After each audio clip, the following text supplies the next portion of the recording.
the land of snow, ice, sled dogs, reindeer, polar bears, wolves, and eagles. Alaska is all of these, but it is more, much more.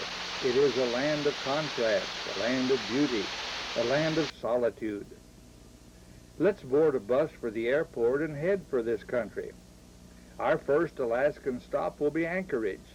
To start our day, a robust breakfast can be had at Gwinnie's, where reindeer sausage, fried potatoes, eggs, and thick toast is served. Anchorage, the largest city in Alaska, has a population of about 150,000 people, a third of all the residents in the state. It is a modern city. It could be called the gateway to Alaska. However, not all of Alaska is accessible from Anchorage. Alaska has more cities inaccessible by car than cities that have roads connecting them to the rest of North America. To drive to Anchorage, one must drive the 1,500-mile-long Alcan Highway through Canada to Delta Junction, about 90 miles south of Fairbanks. 3 roads lead out of Delta Junction. One goes to Fairbanks, one road goes to the Alaskan Pipeline to Valdez, and the third road is the Alcan Highway to Canada. About halfway to Valdez is a road that branches off to Anchorage.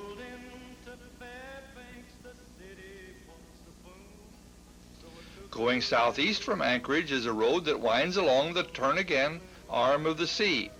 It passes magnificent snow-covered peaks, glaciated valleys, tidewater vistas, and a few hamlets. This road winds through the heart of the area struck by the 1964 earthquake. The town of Portage was totally destroyed when the earth under it sank about 8 feet, allowing tidewater to flow into the area. A railroad track was laid from Portage to Whittier for the use of the U.S. Army during World War II. Whittier was made into a second ice-free port in South Alaska. Seward was the other ice-free port. Whittier has a population of about 300 hardy souls, all living in one large building. This building contains a commissary, school, church, grocery store, and recreation facilities. Whittier is today an oil depot for the U.S. Army and Navy. No roads lead to it. Its only connection to the outside world is by railroad, by a ferry that runs between Whittier and Valdez, or by air. The light plane used in much of Alaska can take off in a very short 150-foot-long runway and can land in that same distance. Many of the planes in Alaska are float planes that are fitted with skis in winter. They require a bit more room for takeoff than do land planes.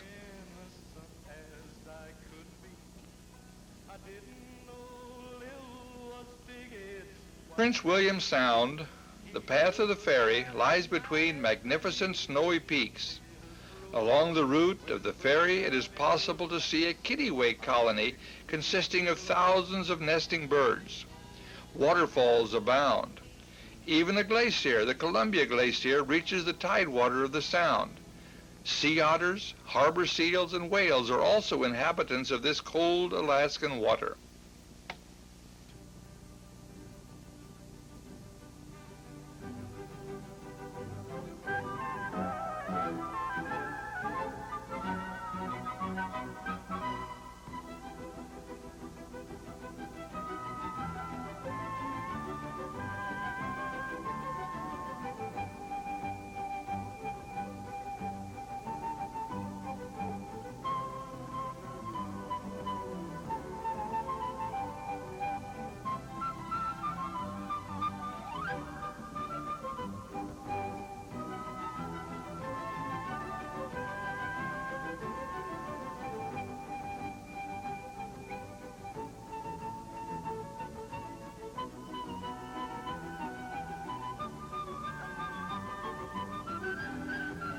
Valdez, the southern terminal of the Alaskan Pipeline, is connected by road to Delta Junction. Valdez has a population of perhaps 500 people whose sole occupation is the support of the southern pipeline terminal. Valdez lies in what is referred to as Little Switzerland because of the alpine-like snowy peaks that surround it. Ships, ferries, and planes are its main connections to the outside world. The Alaskan Pipeline, a 48-inch diameter steel pipe, has its southern terminal here. 1.9 million barrels of oil reach this point daily, each barrel being equal to 32 gallons. Here the oil is pumped into tankers and shipped out. The road leading north from Valdez parallels the pipeline most of the way to Fairbanks. Many beautiful vistas can be seen along this road. The mountains along it are, for the most part, snow-clad.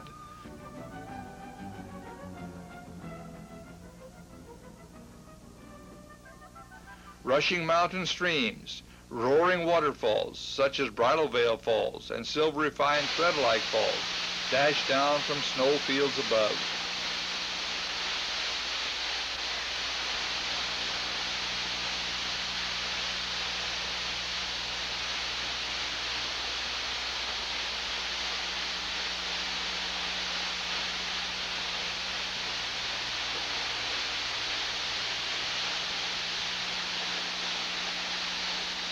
The heaviest snowfalls in the world have been recorded in this area. Although most of this snow melts during the warm summers in this part of Alaska, a few glaciers are present. One of these glaciers, the Worthington Glacier, marches down to the highway and is easily accessible. A little further north is another glacier called the Black Rapids Glacier. Alaska is well known for its large mosquitoes. One of them was caught a few years ago, and its backbone was mounted near this glacier for all of us to see.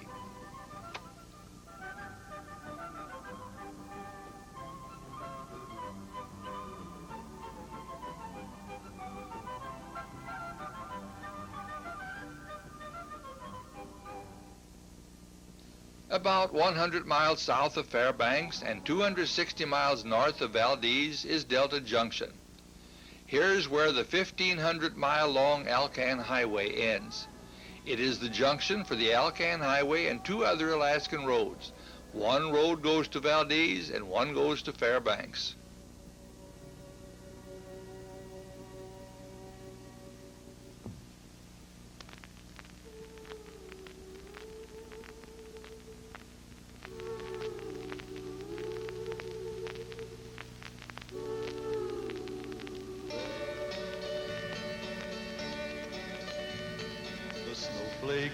Several places along this Valdez-Fairbanks highway afford easy access to the 48-inch Alaskan pipeline, as much of it is above ground and roughly parallels this road.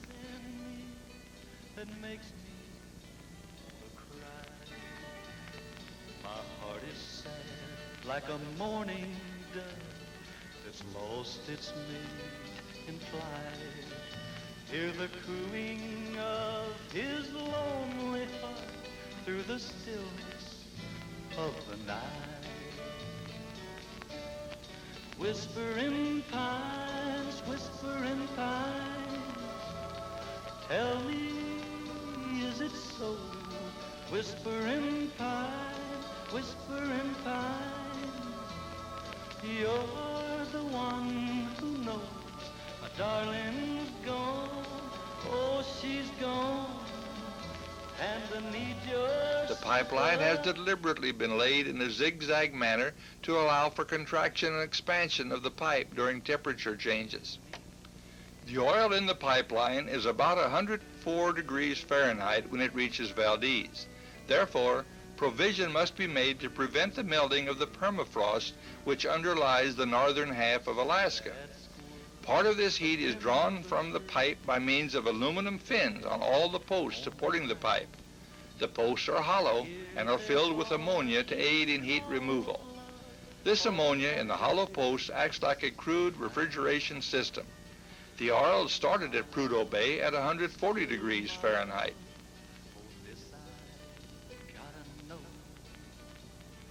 Send a message by the wind, because I love her so. Whispering pines, whispering pines, tell me, is it so? Whispering pines, When crossing a river such as the Nenana River, the pipe must be straight in order to be properly supported by a suspension bridge. Therefore, large right-angle bends are added on both sides of the river to allow for expansion and contraction.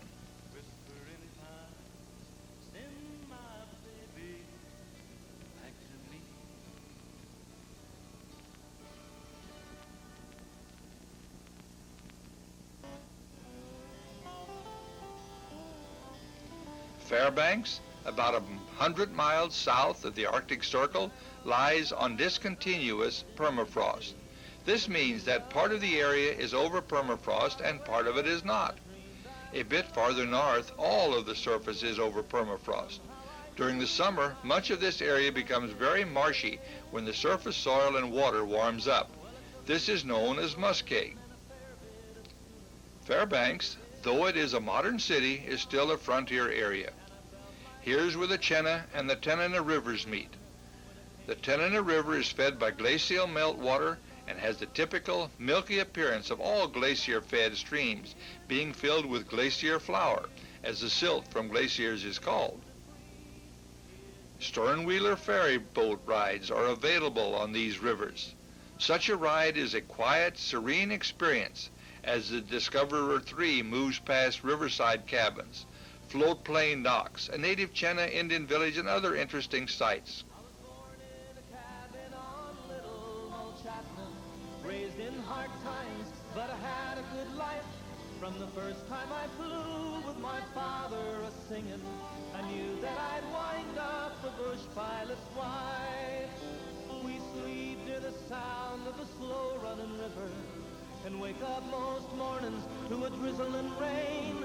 And we live every day like the first or the last one, with nothing to lose and heaven to gain. Here's to Alaska, here's to the people, here's to the wild, and here's to the free. Here's to my life in a chosen country, here's to Alaska and me. Oh, for a fire on a cold winter's night, once more to gaze at the great northern lights, for all of the beauty my children will see. Here's to Alaska and me. Here's to Alaska, here's to the people, here's to the wild, and here's to the free. Here's to my life in a chosen country, here's to Alaska and me. Oh, here's to Alaska and me. At the Chena village, the smoking and storage of salmon is demonstrated for the visitor.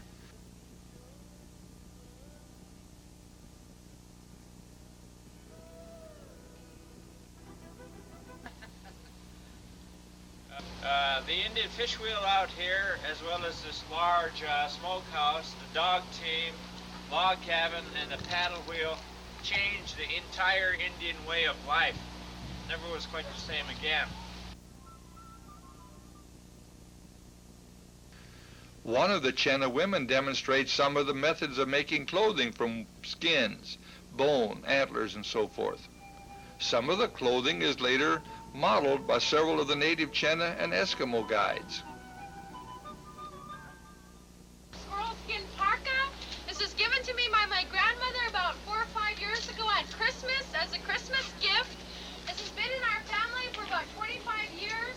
Since my grandmother made this for me, it's considered priceless. In the actual market today, it would probably be worth about $50,000 or so. Now, you can see this is relatively modern, has this steel zipper on there.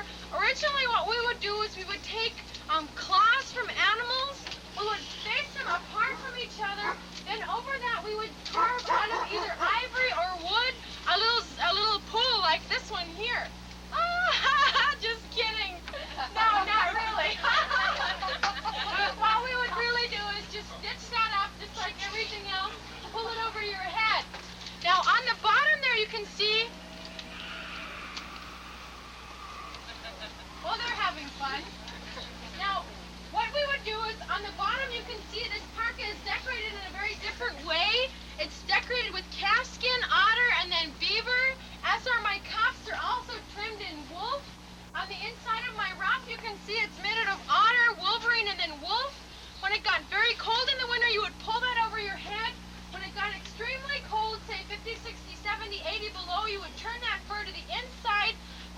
halo around your face. Your hot breath would be able to keep your face, your cheeks, and your chin from getting frostbitten, and it looks like this.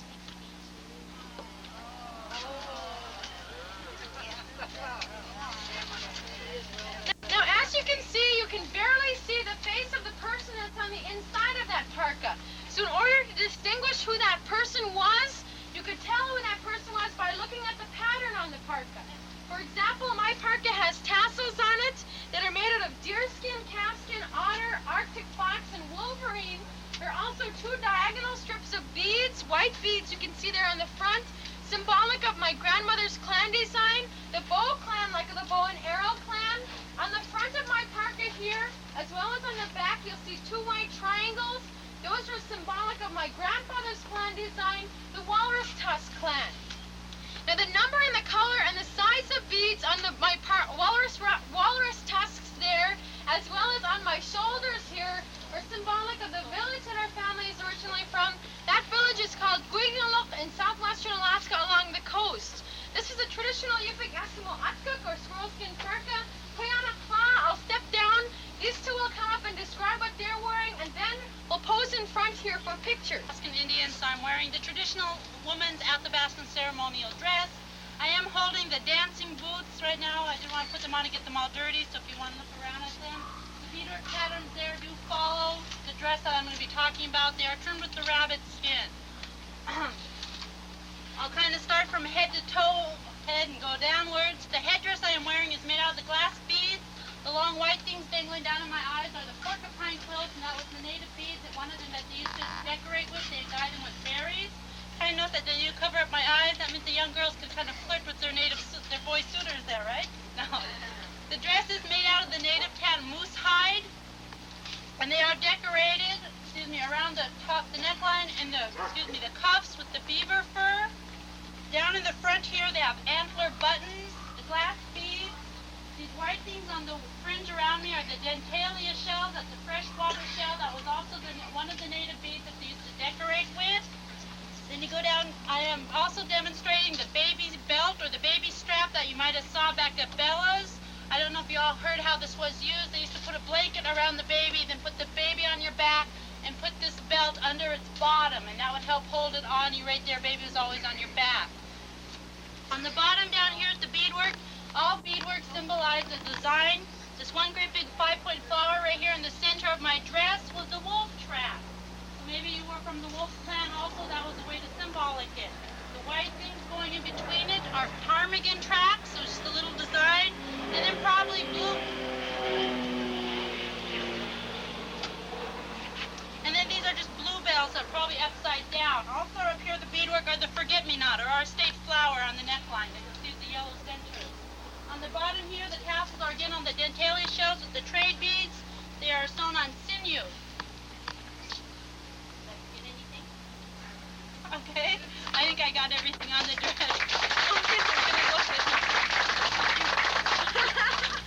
From the western Arctic, about 400 air miles this way. This Indian chief's jacket I am honored to wear today for you folks, as well as this tan smoke moose hide dress. Were made by Dixie Alexander of Fort Yukon, and the University of Alaska and the museum valued both these items with all the accessories at $11,000. They're not too plentiful in the interior Indian villages. Tan smoke moose hide and the beaver fur trim is all around here, as well as on the cuff. And the floral design are on my wrist, as well as on the pockets and up towards the front. And as explained by Shannon, the floral designs symbolize the wolf, which is this whiter blue here, lighter blue. And the larger one with the curl around there would denote a lynx, L-Y-N-X, lynx. And again, the ptarmigan trail would be the white beaded trim around here. The ptarmigan is our state bird, and it has a white winter coat. And up here you see fringes, and these would prevent the rain from getting your jacket wet much similar to the spruce bough branches getting, they just drip right off. Antler buttons made from the caribou, right here. And right here I have a shaman's pouch, or a medicine man's pouch. The floral design around here is the link. And you'll note some dentilia shell around here, that white part. The interior Indian would trade with the southeast coastal Indians, and the more dentilia shell the Indian had here in the interior would denote wealth and prestige for them.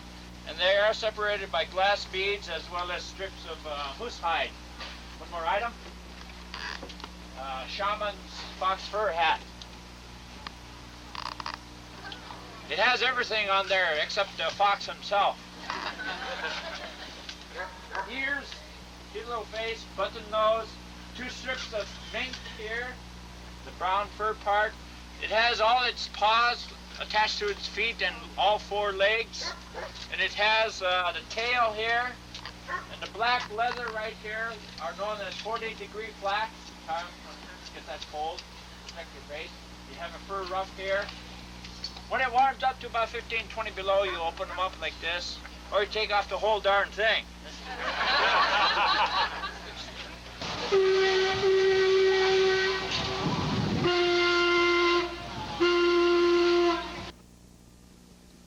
Along this river is the pump house. The pump house was used during the gold rush days to pump water for sluice mining in the hills around Fairbanks. It is today a fine restaurant on the banks of the Chena River. Mary C., the winner of the 1,000-mile Yukon sled dog race in 1987-88, has her dog team in this village. She will demonstrate her team and sled for you when you visit Chena. Mary uses her dogs as work dogs, hauling supplies to trappers, backwoods families, and so forth. They crossed the Yukon River and found a bonanza gold below that old white mountain, just a little southeast of Nome. Sam crossed the majestic mountains to the valleys far below. He talked to his team of huskies as he mushed on through the snow, with the northern lights a-running wild in the land of the midnight sun. Yes, Sam McCord was a mighty man in the year of 1901, where the river is winding, big nuggets they're finding. North to Alaska, go north, the rush is on. Fairbanks is also the home of the very modern University of Alaska. An Alaskan museum is located on the university campus. This museum, built on a hill overlooking the land for many miles around, contains many native Alaskan artifacts, tools of the mining days, well-preserved specimens of Alaskan animals such as the wolf, polar bear, and grizzly bear, which in Alaska is called the brown bear. It also contains specimens of Arctic fox, ptarmigan, Alaska's state bird, the snowy owls, eagles, and more. Some Russian artifacts from Russian days are also displayed here. Being near the Arctic Circle, it remains light at Fairbanks 24 hours of the day during June and July. The sun does set for about 2 hours around midnight, but the sky remains bright and one can read outside without artificial light any hour of the day. The road leading out of Fairbanks to the southwest goes through Denali National Park, home of North America's tallest peak, Mount McKinley. The term Denali is a native word meaning the big one. Along the Fairbanks-Denali Road is the town of Nenana, where men outnumber women about 10 to 1. It is at Nenana that the town people erect a huge black and white tripod in the center of the frozen Tenina River in early April. The people buy tickets to bet or to predict when the ice will break on the river and throw down the tripod. A cable is fastened to the black and white tripod. The other end of this cable is fastened to the trip lever of a siren. When the river ice breaks, the tripod falls over, thus setting off the siren. At once, everyone in Nenana is up and outdoors, ready for a festive occasion, even though this may occur in the middle of the night. In 1988, the cash award for the nearest guess equaled $130,000. That year, the ice broke the night of April 30. Nenana is a typical frontier town, the only blacktop street being the highway which runs through it.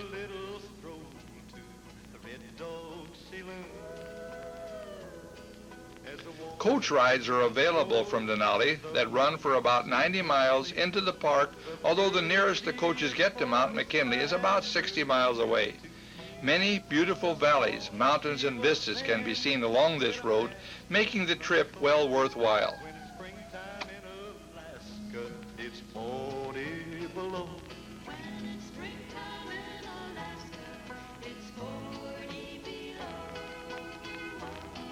It was red-headed Lil who was singing so sweet. I reached down and took the snowpacks off my feet. I reached for the gal who was singing the tune. We did the Eskimo hop all around the ceiling. With the caribou crawl and the grizzly bear hunt, we did our dance on a Kodiak run. The song she kept singing made a man's blood run cold. When it's springtime in Alaska, it's 40 below.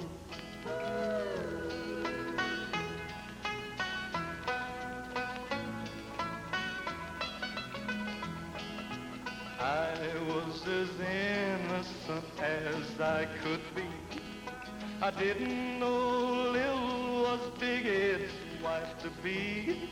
He took out his knife and he gave it a throw. When it's springtime in Alaska, I'll be 6 feet below. When it's springtime in Alaska, you'll be 6 feet below.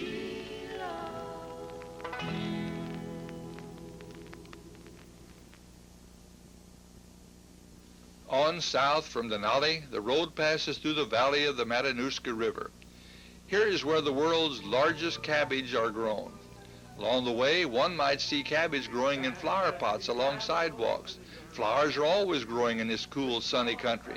They grow in pots, beds, on roadsides, and in fields, but not in bountiful amounts.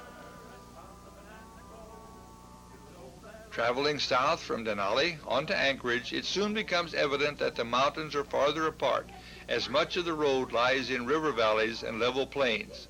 Anchorage, a completely modern city with 150,000 people, has an international airport, but it also has a floatplane airport, the largest such airport in the world. About 60% of adult Alaskans have a pilot license, and about 40% of them own their own planes. Although Anchorage is the largest city, it is not the capital city. That distinction is reserved for Juneau in the southeast strip. Juneau is one of many Alaskan cities accessible only by plane or ferry. Nearly all goods is brought in or out by ship. Much of the downtown section of Juneau is built upon the tailings of the Ajax gold mine located only a short distance from downtown Juneau. This mine is said to have over 140 miles of underground passages left from the mining days. According to the natives, much gold is still in the mine, and it may be reopened in the near future. Not far from downtown Juneau lies the Mendenhall Glacier. It is accessible by car or bus from Juneau and has a visitor center nearby that interprets glaciers for the visitor. Juneau is about 2 blocks wide and 10 miles long, as it lies on a very narrow strip of land between the water and steep mountains. Juneau is also the Alaskan home port of several cruise ships, such as the Catamaran, Executive Explorer, and the Glacier Explorer. The Executive Explorer can be boarded at Juneau for a 5-day cruise up and down the fjords of the inland waterway of southeast Alaska. One of the first ports of call on such a cruise will probably be Ketchikan on the southern end. Ketchikan was one of the jumping-off places during the Klondike Gold Rush. Creek Street, with its taverns, bawdy houses, and other assorted pleasure places, was more or less built over Ketchikan Creek. Dolly's Pleasure House is still in good repair, although it is no longer open for usual business. Oh no, it seems Dolly's house is still in business. Watch it. The Elks Lodge is located in one of the early Creek Street buildings. Ketchikan, too, like Juneau, is accessible only by air or ship. Near Ketchikan is the Misty Fjord National Monument. It is nearly always hazy or misty in this unique area. The cruise ships ply these tidewaters during the summer for the delight of the people riding them. Many of the narrow fjords and inlets are explored while cruising up and down and in and out of the passage. Farther north along some of the fjords lies the old Russian capital city of Sitka, with its Russian church still being used. Sitka, too, has no roads leading to it. Next door to the Russian church is the Lutheran church. In fact, Sitka has churches from 14 different denominations. Sitka also has an excellent troupe of dancers known as the New Archangel Dancers. This all-girl troupe is composed of girls living in the Sitka area, none of which are of Russian descent. For a small fee, you can sit in a comfortable auditorium and enjoy the show. Let's watch it now.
North of Sitka is Glacier Bay National Park with its many tidewater glaciers. They seem to be all around you.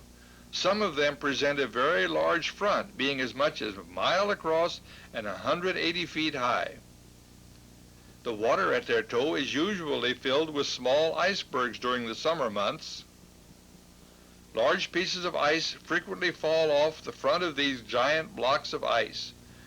This shedding of ice is called calving. When the ice falls into the water, it creates a thunderous noise and sets up a good-sized wave, especially if the piece is a very large piece of ice.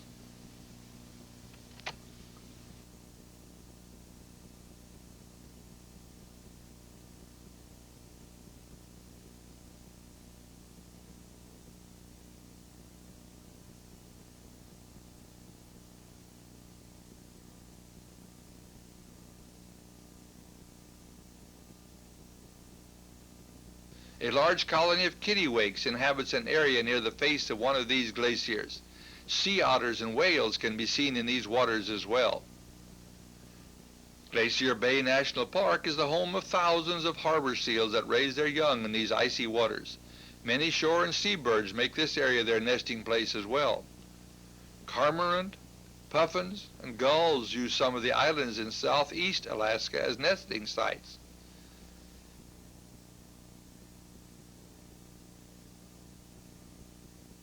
Haines is one of the few cities with a road leading to the outside world. It is in the heart of the Chilkat and Chilkoot Indian country. The Chilkat Indians still carve totem poles and other wooden models for themselves as well as for any visitors. Haines is also the eagle capital of the world, as hundreds, perhaps thousands of American eagles, also known as bald eagles, gather here annually to feed on the dead and dying salmon during the salmon runs. A troop of Chilkat Indians daily performs authentic ritual dances at a special salmon bake feast in Haines.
In the far northeast corner of the tidewater area of Alaska lies Skagway, gateway to the gold rush days of the Klondike.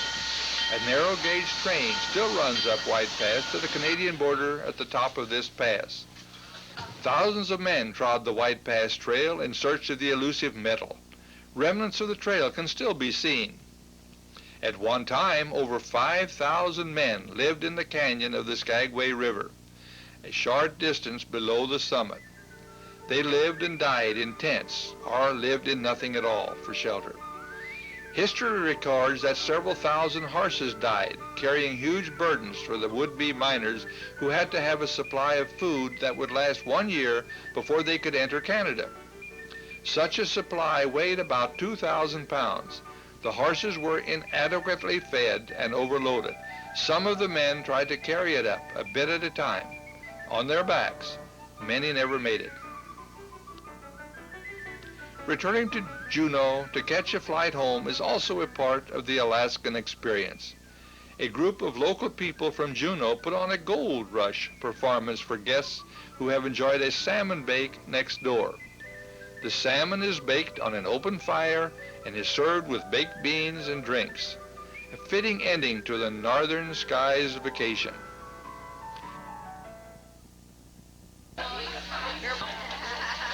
going to do some trading with the natives.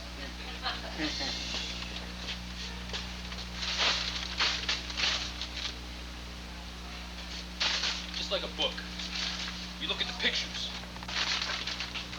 Ha! I'm going to start looking right now.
didn't come.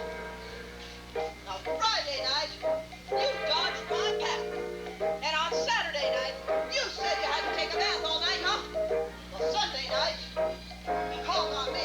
You brought 4 girls, a company. Come on, get out of here. I don't need that. You gotta see this mama every night, or you can't see your mama at all. You gotta kiss this mama and treat her right hard. She won't be there when you call.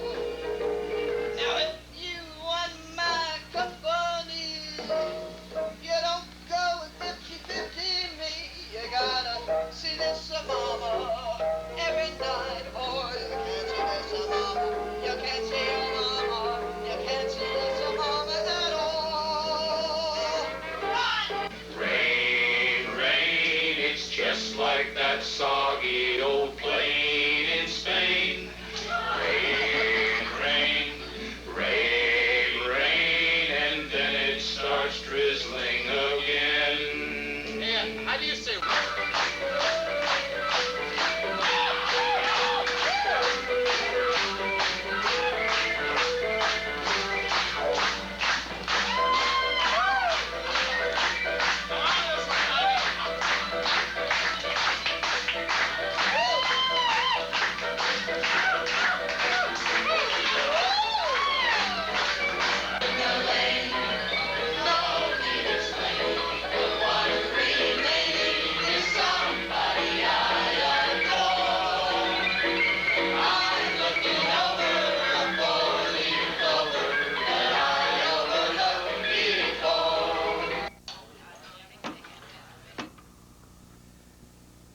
But there is more in Alaska.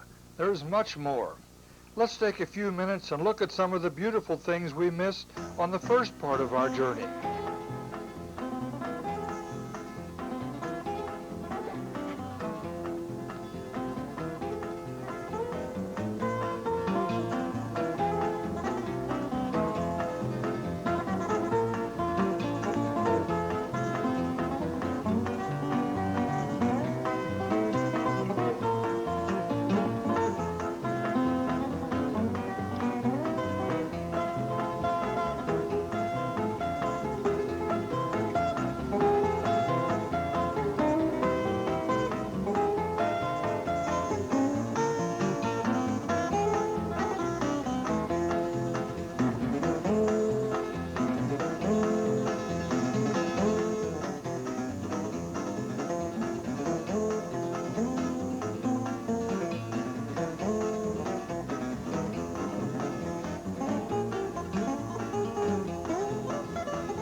Way up north to Alaska, way up north to Alaska, north to Alaska, to go north for Russia's own.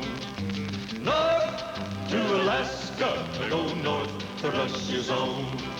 Big Sam left Seattle in the year of '92 with George Pratt, his partner, and brother Billy too.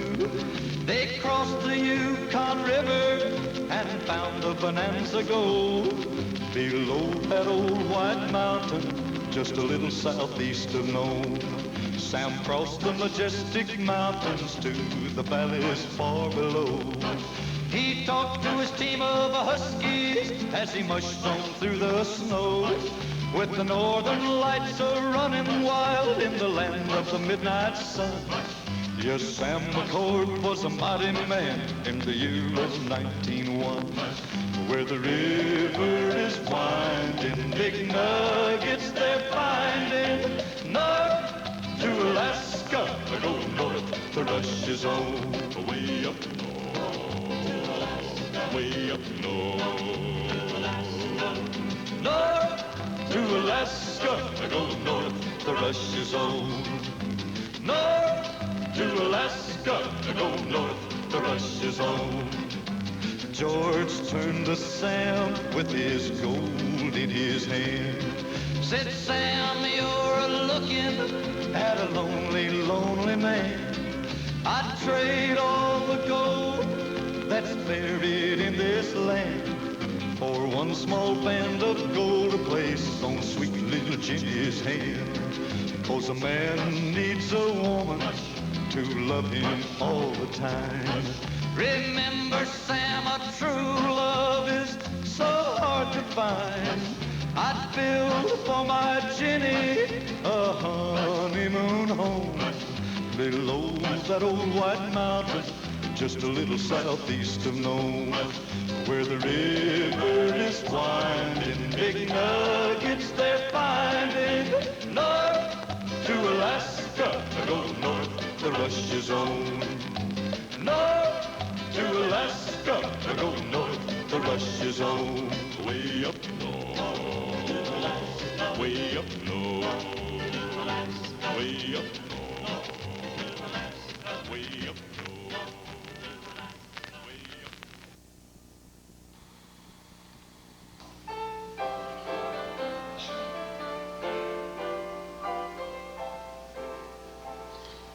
Star